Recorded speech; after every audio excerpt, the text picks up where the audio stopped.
Hello, and welcome to a new episode of this JPAD Modeller tutorial series. During this video, we will explore the Engine Deck Manager user interface. This feature is provided by the nacelle and powerplant component, and it's designed to help you editing and visualizing the data contained in the Engine Deck database, associated to each aircraft engine.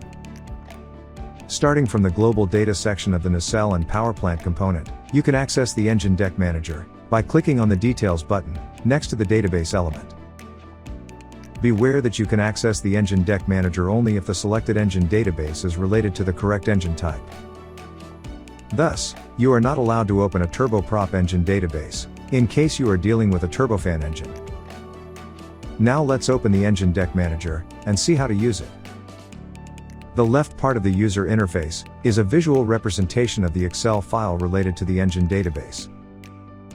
Each sheet is reported in the upper toolbar. The dataset is in read-only mode. Thus, if you want to edit the engine deck, you must first open the related Excel file by clicking on the Open Original File button. Then you have to apply your modifications and save the file. Finally, you have to click the Refresh Data button to import your modifications inside the user interface. The right part of the user interface is dedicated to the generation of graphical outputs, starting from the currently imported engine database.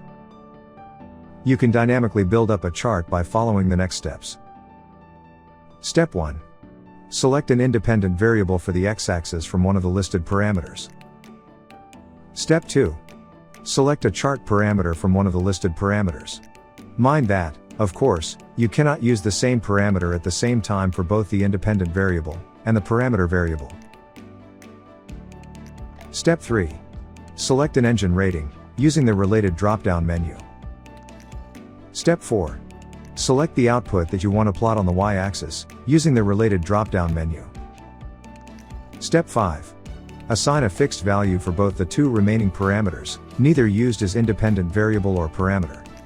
You can use the related drop-down menus, whose contents are automatically updated, according to the selected independent variable and parameter. Step 6. Finally, generate the chart by clicking on the Create Chart button. This can be done only once that all the chart setup has been correctly completed. Each chart can be eventually saved in different file formats, by simply right-clicking on them.